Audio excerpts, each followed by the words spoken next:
Hello, and thanks everybody for tuning in to the World Through Electrospecs podcast. That was probably the worst intro we've done so far. I've done so far. Don't put it on me. I changed the audio levels again, and I was really, really loud, and that threw us both through a loop. Did it not? Yeah, no, that was very interesting. I have no idea what you're doing. I can just imagine Pete over here messing with everything. Well, I think can't do that. I turned our audio levels down for the intro, and then I turned them up again while the intro music was playing, and I think I turned them up too far. That's why when I started talking, it was really loud. So, good enough for me. Welcome, everybody, to the show. My name is Caleb. And I'm Brett. Are you looking directly at the cameras? Directly at the cameras. Okay, we're doing this episode. Yep. Today's episode, we will be talking about... I'll look at yours, too.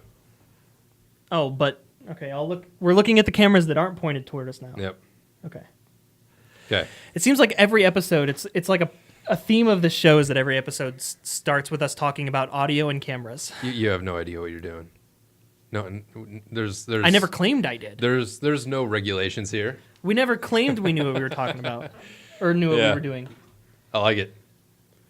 By the way, for the record, Pete, if you're listening to this episode, I told you we were recording, and you're still texting me on air. Dang it, Pete. Dang it, Pete. It's okay. I can't get too mad at him. He's letting us use the recording equipment in the studio. So. That's true. So, Mr. Brett. Sir. How have you been? Tired. Because we got here like an hour ago and we just started recording. Yeah, no, and it's been great. No, the end of this week, I think I caught the bug. I've been down for a couple of days, just feeling like crap. But this week, I had drill last weekend, and so it feels like I haven't had really a day off in a long time. And lo and behold, the one day I can take off, I'm at home with the flu. So. Oh, I thought you were about to say the one day you get to relax. You're here recording this. Oh no, this is relaxing. Okay, this is nice. Good. Yeah, this is good. How about you? What have you been up to? A lot of school stuff, mostly school. My laptop took a dump on me at the beginning of the school semester. So I've been without a laptop for a while, which is fine. I've got this desktop here that I primarily work off of, and then I work off of the school computers too. But not having something that's portable has really been bothersome. Yeah, I can imagine. So I got a new laptop over this past week. It's a really nice laptop. I'm really happy with it. But out of the frying pan and into the fire, literally as I turn the laptop on, it's downloading its initial updates. I'm thinking, okay, this laptop's going to take a few hours to update, or maybe an hour tops. So I'll let it run its updates and run its initial setups, and then I'll go get my hair cut. I really need to get a haircut. So I got like a block away from my house towards the haircut place. I pull up to an intersection. I'm like, something doesn't feel right in my car. Something feels wrong. And then I turn the intersection and hit the gas, and I'm hearing... I'm like, oh, I've heard that sound before. I pull into the next parking lot, and sure enough, I have a flat tire. But it wasn't totally flat, though. Yeah. It wasn't firm like it should be. I wasn't on the rim. Yeah. It still had some air in it, but it was definitely a lot lower than it should be. So then I drove it home, and I only drove it like a mile or two to get home. By the time I got home, it was more flat. By the time I woke up the next morning, it was completely flat. So it was a gradual thing. I put air in it, and it was hissing. So, but like, yeah, it's dealing without a laptop for a while, get a new laptop, and literally while the laptop is starting up, something else breaks. Yeah. So, so to make a simple situation much, much more complicated, and this entire episode is not going to be me complaining about my car situation. It's an interesting story. Yeah. I recently had new rims put on my car. Right. My mom put the new rims on my car as a birthday gift. She works at a tire rack in South Bend, and So she got a good deal on rims, and she put the new rims on my car. They are not very cheap rims. I really appreciate the fact that she got them for me because they're pretty nice rims. Yeah, yeah. As what comes normal with nice rims are lug nuts on the rims that cannot be easily removed. They come with a key. The security lug The nuts. security yeah. lug nuts. You have to have a specific key to get those lug nuts off those rims. My mom gave me the key to the lug nuts. Yeah. So I go to the tire place. I put just enough air in my car so that it lasts until I get to the tire place. By the time I got to the tire place, the tire was flat again. But I filled it with enough air to make it there on time. Still ended up blowing the sidewall out of the tires, so the whole tire had to be replaced anyways. But I get there, and they're like, yeah, we can't get the rims off. I'm like, well, yeah, it's got a security lock on it, right? And they're like, yeah. I'm like, well, you're a tire shop. Don't you have tools to get those off? Normally, I would think that they have like a tool chest somewhere just filled with security keys in there. He's like, I have the guy at the tire place said I have the 5-spoke and the 6-spoke, but I don't know how many spokes these specific lock nuts have on them, but none of my tools fit them. He's like, but the good news is you were given a key. You should have been given a key when you put the rims on, right? And I was like, yeah. I usually keep the key in my car. Yeah. So I start digging around in my car and I can't find the key. And I'm like, and I'm thinking. And then I remembered. Before Haley and I went to Nashville, I parked my car at the back of her house instead of in the front. Like I don't normally do that. Mm-hmm. And Haley and I were having a little bit of a discussion on whether or not we should pack the car Friday night or Saturday morning before we left. We ended up packing the car Saturday morning. Because of that discussion, I can't remember whether or not I actually locked my car. So, and it's easy to say that in retrospect now, but when we started packing the car in the morning, I noticed that the latch on my center console compartment was broken, and I didn't think anything of it. I just assumed I accidentally broke it while I was packing the car somehow. Yeah. A week later, on our vacation, we are at the campsite, and we're trying to buy a map for the campsite. It's only $1, so I go in the car to get my loose change that I know I put in the car before we went on vacation because I knew we were probably going to use it for tolls or something. Mm-hmm. I get in that center console, and all the loose change is gone. And then I put two and two together, and I realize broken handle, parked the car in a different location than I normally do. All the loose change is gone in the compartment that had the broken handle. Somebody must have broken into my car that night, or at least gotten into it if I left it unlocked. Yeah. We called her parents' house, and her dad's truck had gotten broken into, and all the loose change was stolen that night too. That backstory aside, fast forward to this week when I've got this lock nut situation with my rims, I realize I'm like, oh no. I used to keep that key in that center console. And I didn't think about it until now, but now that I ran into this situation, I remembered I haven't seen it since that night that all that spare change went missing. So they must have just scooped up everything in that center console and left. Yeah. Which makes me super lucky that I still had rims on my car when I got up in the morning. Yeah. Because if there's a lock nut key in the car, you would assume, oh, maybe I should check out the rims now. Yeah. But so now and to make matters even worse, I can't buy that part locally. I have to get it from Tire Rack, and the only Tire Rack location that exists is in South Bend, 2 hours away from here. So my car is away from home. I'm stuck at the tire place. It has a flat tire, so I can't drive it, but we can't replace the tire or even put the donut on because I don't have the key for the rims, and I can't get the rims locally, or I can't get the key for the rims locally. Yeah. So I'm like, well, what do? I called Tire Rack. We got it taken care of. They overnighted me 2 keys so I can keep one in my car and one in the garage. Nice. But the problem was now I was stuck without a car until that shipment came in the next day. Yeah. So now I'm bumming rides off people, missing classes, that kind of stuff. Thankfully, I didn't have to work. Good excuse. Well, it's never a good excuse. But no. Not when you're as busy as you are. Dude, oh my God. It sounded like I just farted, but it was just my chair. I wasn't going to say anything. It's hot in here. My butt's sweaty. This leather chair is... It's ASMR. That's what it is. There you go. You just got to whisper into the mic. Oh, yeah. And today we will be reading a selection from Mark Twain. And we'll be... I can't do that. I can't do that. Ugh. So bad. Anyway, so that's what I've been dealing with. Yeah, I've got 5 classes, 2 jobs on campus. I'm an officer on 2 different clubs on campus, and I'm a member of 4 organizations outside of school: the 501st, the AdFed of Fort Wayne, the AdFed of Fort Wayne, and Fort Lug, the Fort Wayne Lego user community. Yeah. So I'm a little busy. Yeah. And I've got this stuff that I do outside of classes. I've got this video stuff and the podcast stuff that I do outside of classes. But even though this is a little bit of work, it's like an hour of editing, and it still takes up a decent amount of my time, whatever precious time I have left. But it's still worth it because this time that we sit here and talk really is just really relaxing. Yeah, I was going to say, this has got to be some good, almost like a meditation time. It's nice to get away from stuff for a little bit. Just sit and talk, just kind of hash things out. I spent way too long talking about car stuff.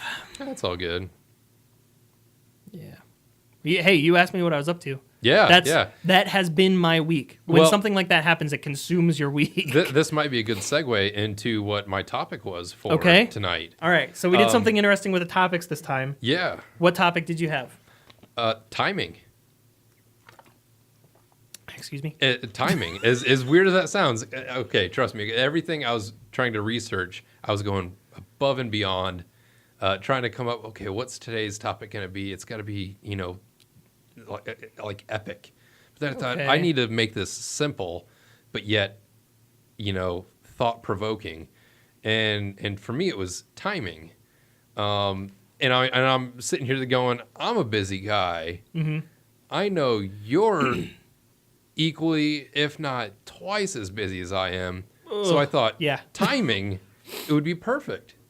Because you can throw your organizational skills into that. Your time, how much time are you devoting to this project? Murphy's Law comes into play. Your tire got, went flat. So how do you throw that in there? And then how do you prioritize other projects? I guess the good thing with that tire, the really good thing with organization and keeping busy and timing situation with that particular situation was I now don't have a car. So I can't come downtown to do work. Yeah. I can't go to class to do work. But at the same time I got the flat tire and couldn't have a car to drive anymore for the next few days, I also had a new laptop that was a new mobile workforce. Okay. So I did photo editing while I was waiting for my car to get done. I did photo editing and I did homework. Forces you to focus on something else for that time being. Yeah, that's all I can do. Timing, though, that's an interesting topic. Yeah. You went a little bit more. My topics are going to sound stupid now because I wasn't expecting timing to be the topic. Well, I've got so many like deep topics that I think are really interesting. Some of the other ones that I was going to bring up are just ridiculous. But what were some of the other ones, if you remember them? Perspective. I wanted to hear your thoughts on it because, in a way, everyone else's perspective of things is slightly different. Based on their background and their personalities. Yeah, and their the environment they grew up. Yeah. And I find that fascinating, especially for like the culture that you're in with the designs and art. I don't have that. I don't want to say that I don't have that interest. I love looking at art and really cool, elaborate designs, but I don't have that eye. I just look and go, hey, that looks pretty cool. But to someone like you, your perspective of something is, okay, this ratio is a little bit off over here. Yeah. But, to me, I'm just, hey, that looks pretty cool, man. I dig it. Especially since I'm going through publication design right now. That is a super fascinating field of design that is incredibly, incredibly complex. It's all behind the scenes, though. The idea of secret cannons, the idea of the grid system, the fact that every single layout is based off of a grid, whether you realize it or not. And if you actually draw those lines of the grid, you basically can't even read the content, but it's still giving it structure subconsciously that your brain is still picking up on, makes it readable. The idea of making sure that you have space between paragraphs and between margins to make sure that, and it's such a weird way of thinking about it, but what you're doing there with your amount of spacing, and that spacing changes based on your point size and your leading and your kerning of your type, of your body copy, but that spacing between paragraphs and between columns is giving your eye a channel in which to navigate the page. See, when you're just reading it, you're just thinking, "Oh, my eye's just jumping around." Yeah. But subconsciously, your eye is thinking in a two-dimensional space when you're reading when you're reading a magazine or a book or something like that, and seeing those channels and seeing those, that gives your eye a pathway to navigate the page, and that can just same content, same photos, same graphical elements, same body copy, same typeface, same point size, same kerning. Just changing how your eye navigates the page can change how you feel about it, can change whether you're mad or happy about an article. It's insane. Very subliminal. Dude, it's insane. And like subliminal blah, blah, blah, blah. There you go. You got it. Yeah. Subliminal messaging is something that's huge in advertising everywhere. Yeah. But you don't realize exactly how deep it gets, even within just a magazine article. It's insane. So going through publication design is like, it's crazy right now. All of a sudden realizing that there's all this extra oomph to the stuff that you just read on a daily basis. It's crazy. So yeah, talking about perspective and design. Yeah, that's interesting. Yeah. So what was your topic? Are you going to run over time? We are already running over time. Oh, perfect. So we will save whatever topics I have for after the break. Sounds good. All right. Dateline. Today, the world through Electrospecs Studio. The brave men and women in the recording studio continue to record episodes of the world through Electrospecs diligently, working tirelessly to bring listeners of the World Wide Web content that tickles their eardrums like the beard of Uncle Sam himself. Support the podcast. Donate on Patreon. For as little as $4 a month, you can do your duty to support the World Through Electrospecs podcast and all of Caleb's other content. Reward for support include exclusive content, live streams, and even getting credited on every video release during the time period of your support. Yes, even you, Billy. Wowzers! Visit patreon.com/Caleb Barris today to show your patriotism for the World Through Electrospecs podcast.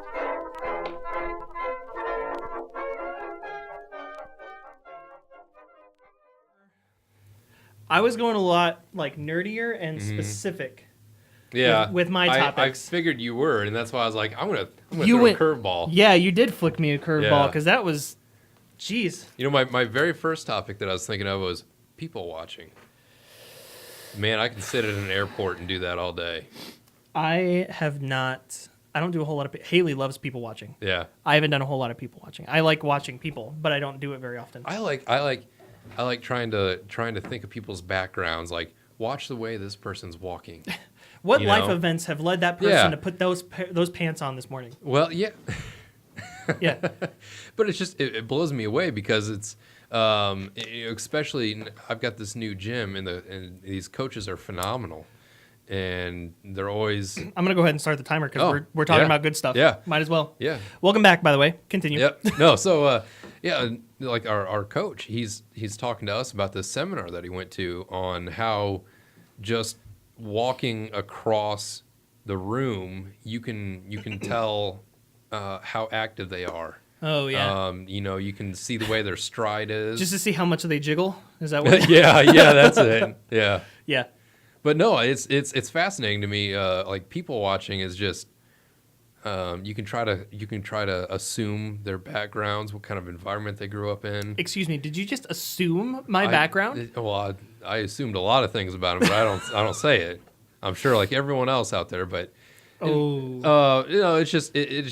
fascinating. Mm-hmm. You start to build a story for someone, especially at an airport where you're sitting there for more than an hour and the guy across from you.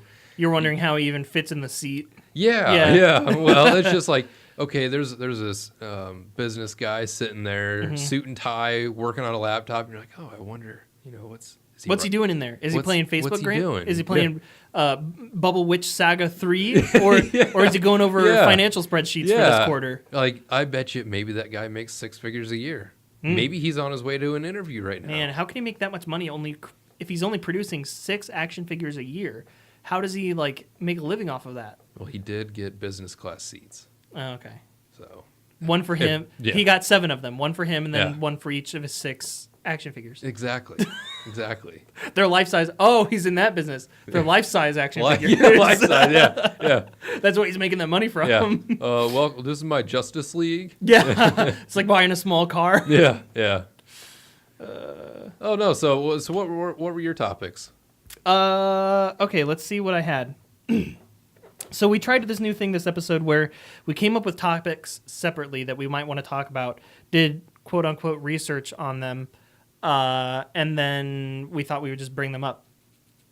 And the idea was that it might be kind of interesting if we popped into the same topic somehow on accident, but there's no way your crazy, like, Inception-style, cerebral, mind-boggling topics. We're going in deep. Yeah. I'm going to start throwing curveballs at you now. Oh, good. Where, like, good. we'll show up to the next episode, and you'll be like, I'll be like, what's your topic? And you'll be like, I wanted to talk about colored marshmallows this episode. And you'll be like, what's your topic? And I'll be like, quantum mechanics. Well, as Which, long as we're not strangely bringing enough, props is into very this. similar. Props. Yeah. Like, oh, here's today's topic, beehives.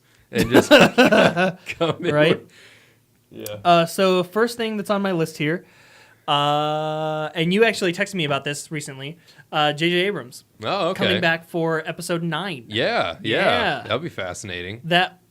How do you feel about that? I don't know. And how does that make you feel, Brett? Well, deep inside, I don't. Show me on this puppet where J.J. touched you.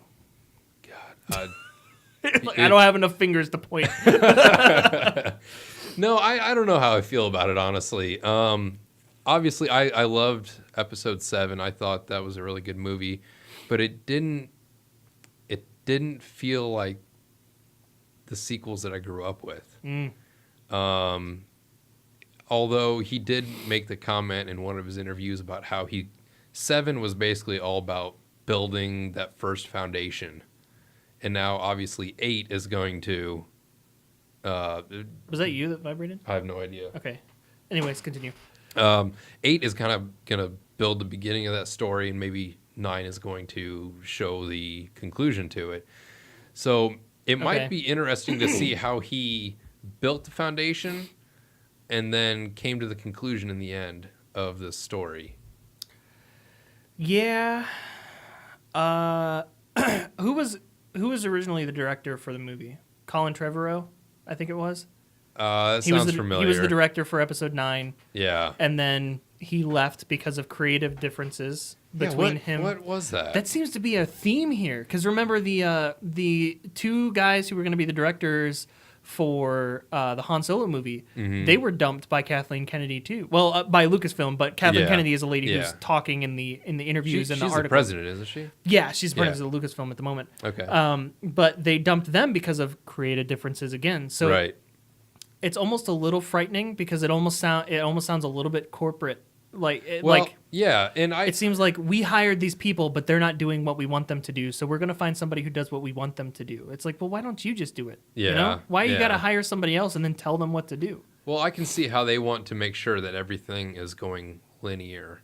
Yeah. Because just like if you or I were to sit down and create fan fiction for the Boba Fett film, like we already don't. Well, but like we could come up with some crazy story, but it has to still be linear within their timeline. Their IP has to. Here's the beginning and here's the end. They're in charge of creating the story to get to that end, and I feel like anyone else out there could be like, well, I'm a huge fan of this, and I'm gonna curve that line a little bit and then make it come back. I can understand why Disney would want to make sure that it stays within this perfect trajectory. Yeah. Keep it going down a specific path. Yeah. Following what they want it to be. Well, it's not just Disney, it's Lucasfilm specifically with Disney's pocketbook. But you look at that tree, the Lucasfilm, the whole what's canon and non-canon now between the Star Wars worlds, and it's fascinating to see how everything that's non-canon is now getting kind of pulled from here and there, and it's like they wiped the slate clean, and then they took the stuff that they did like that they wanted to keep, and they're bringing it back into canon now. Yeah. Well, let's be honest. There's so much stuff in the Star Wars world. There's no way that. Well, I mean, there's a whole book series and game series devoted entirely to what happens after episode 6. Yeah. There's no way they could have sequel movies without explicitly contradicting those novels or following them to the T and then not being very inventive or interesting. Yeah. So there's also a lot of extra details that aren't really necessary. no. You know, there's so much extra little bits of lore here and there that have been just pulled out of nowhere. Yeah. And added in. Dude, and just it's like randomize any Wikipedia article. You know? yeah. There are Wikipedia articles, or sorry, Wikipedia, which is the Wikipedia. Star Wars wiki. Mm-hmm. But I mean, there are Wikipedia articles for everything. Yeah, like yeah. a tiny little animal that's hopping in the background of a digital scene has like a whole freaking backstory where it's bound to have either been a bounty hunter or a Jedi at some point. Right. You know? Yeah. Or it comes from a planet of bounty hunters or Jedi. And I, you know? I get wanting to know the lore to a lot of different things. Yeah. And when I get into a topic that I'm like, oh, I did this with Alien the other night. I went deep and I was like, I want to do all the research I can on this xenomorph because it's fascinating. Mm-hmm. But Star Wars Dude, is so much H.R. more. Giger. Did you know that his name was pronounced Giger? Yes. Yeah. I always thought it was Geiger. Geiger. Yeah, but Geiger counter. Yeah, but it's actually Giger. H.R. Giger. Yeah. Yeah. His work is just. Oh. They used to. Did you know that they have Giger? I don't know if they're called bars or if they're called cafes. I think they're called cafes.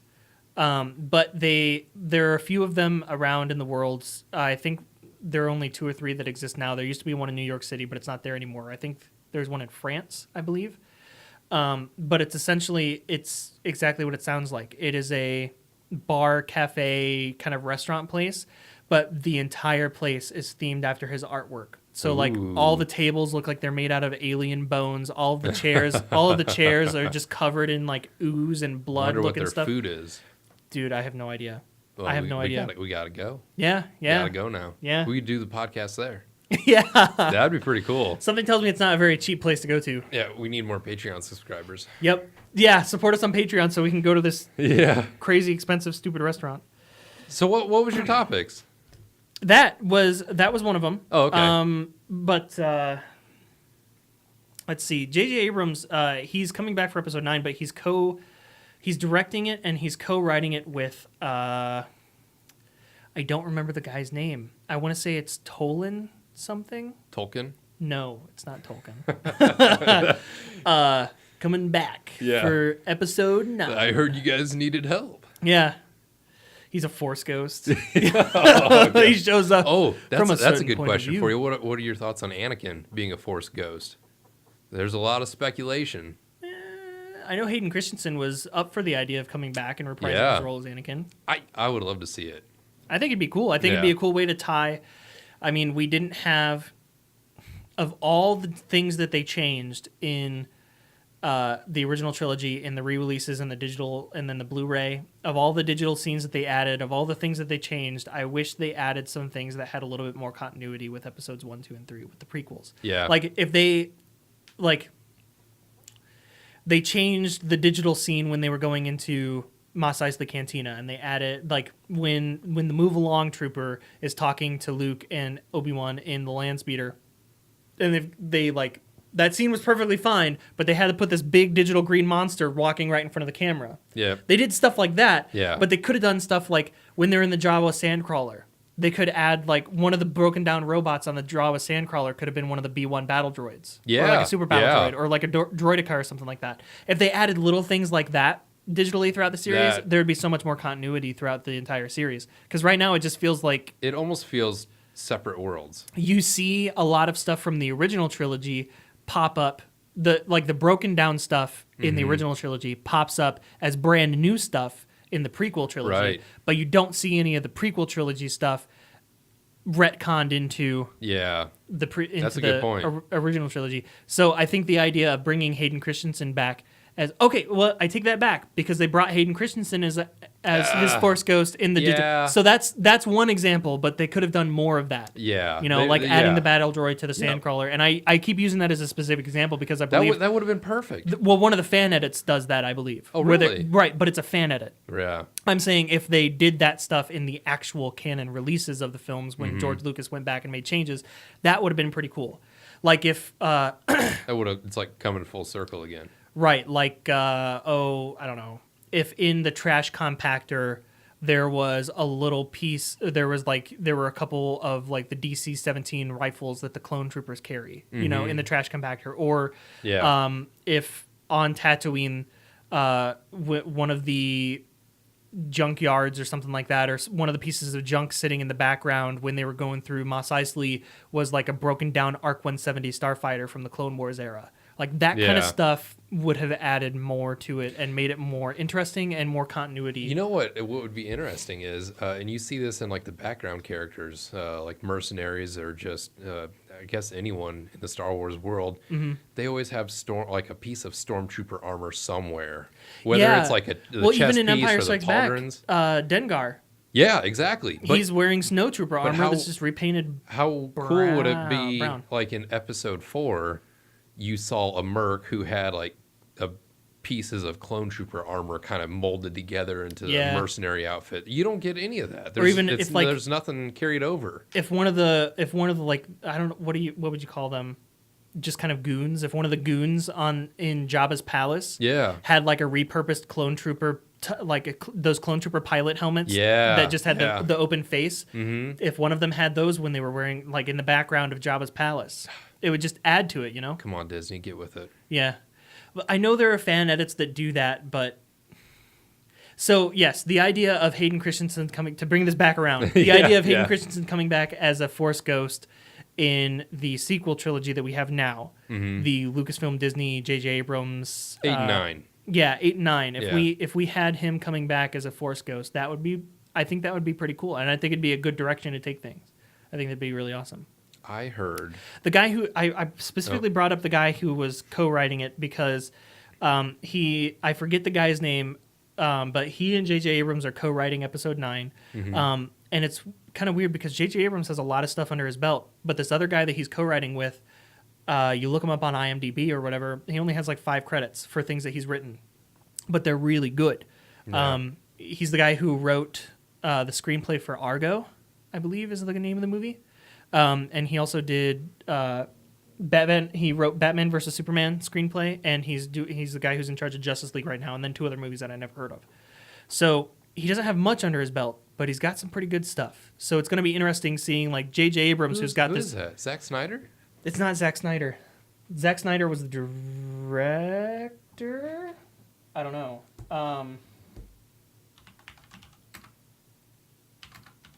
This is not going to turn into a Google show.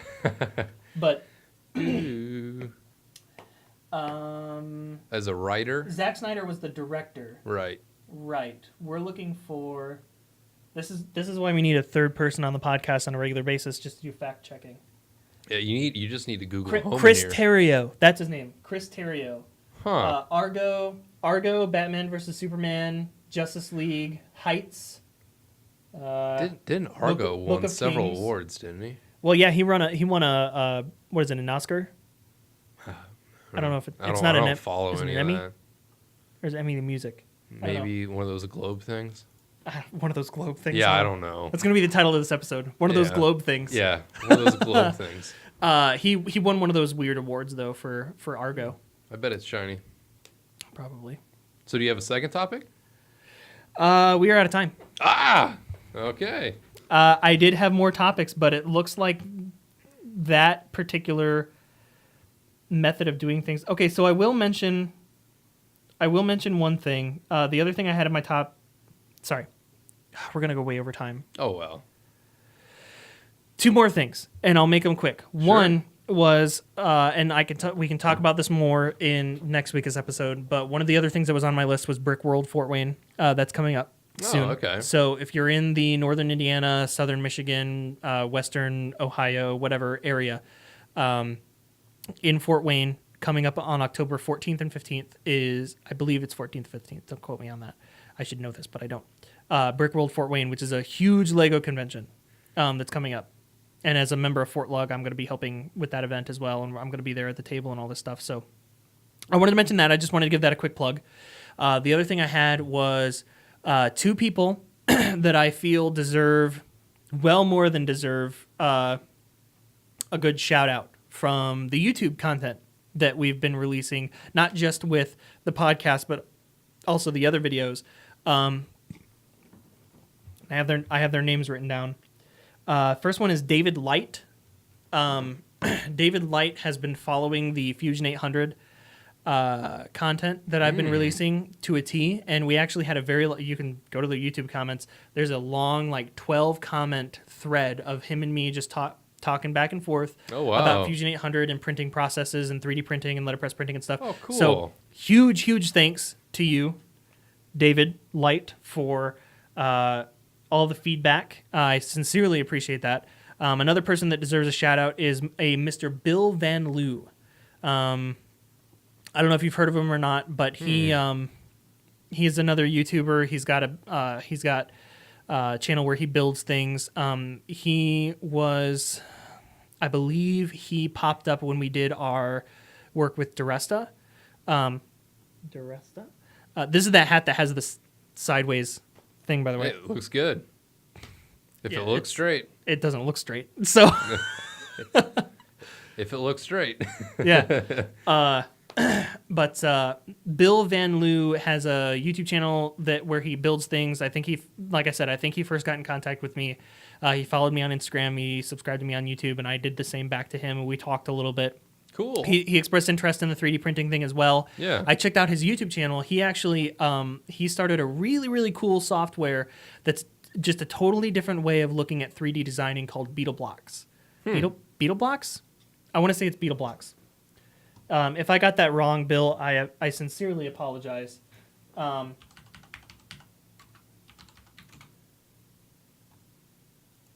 Yeah, Beetle Blocks. So it's one of those things where,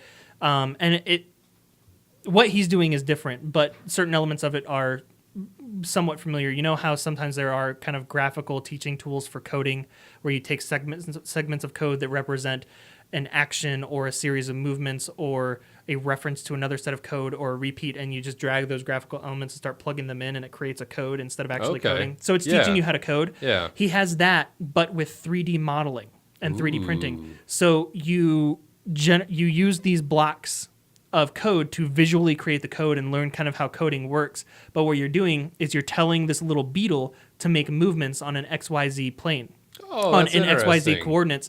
And as the beetle moves, it's like pooping, it's like extruding. And what it's extruding, whether it's a square, whether you tell it to extrude radial or square, or whether you tell it to do a spiral or make a box or make shapes, the extrusion that the beetle leaves behind as it's moving using the coordinates that you use the coding tools with is what's creating the 3D model that you can then download and 3D print. Super fascinating. Yeah. And if you go to the website, you'll see people are actually creating some pretty complex things that are actually useful here with this coding software. It's pretty it's kind of like when you see like a working calculator in Minecraft, where it's like, how in the world big redstone contraptions? Yeah, how in the world did you get like a phone mount for your wall designed accurately using this software? That's amazing. Yeah. So, but it's just a different way of looking at. And he's got a whole tutorial on how to use it, and you can go to the website. It's got a very active user base. I just wanted to give that a quick shout out because I found him through YouTube and through Instagram, and that concept, the idea of looking at 3D modeling from that different point of view, is absolutely fascinating to me. That's awesome. Yeah, so I wanted to give that a quick shout out. I'll put links to everything that I was just talking about in the description below. We should wrap up. Yep. Brett. Sir. Where can people I've asked you this question before, and you don't really care about people finding you. Just any of the social media platforms. Just search Brett Yerkes. That's my username for everything. Using my name. Brett Yerkes. Yep.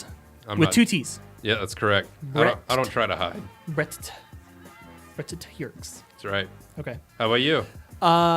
You can find me at www.calebferris.com. That's CalebFairres. Fun fact, I was trying to get to my own website the other day. I accidentally spelled my last name wrong and found another Caleb Ferris spelled the exact same way, but with one R. To make matters more coincidental, he's an artist and an illustrator. I'm not lying to you.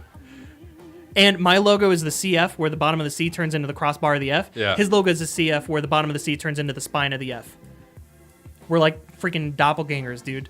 You gonna hit It's him crazy. up? I did hit him up. You should have him on the podcast. That's what I told him. We should have him on the podcast. Caleb and Caleb. Mine is CalebFerris.com with 2 R's. His is CalebFerris.com with 1 R. Who gets more traffic? Him. No. All right. Anyways, so you can find me at CalebFerris.com, CD Ferris on Twitter, Instagram, Facebook, but Twitter and Facebook are just Placeholders. placeholders for Instagram. Yeah. Everything I post on Instagram goes to those other websites, so I only really use Instagram. So, anyways, like how I'm wasting time pulling up the music so I can see how much time I have left. It's all good. Anyways, thanks everybody for listening, and we'll see you in the next episode. Sounds good. Sounds good.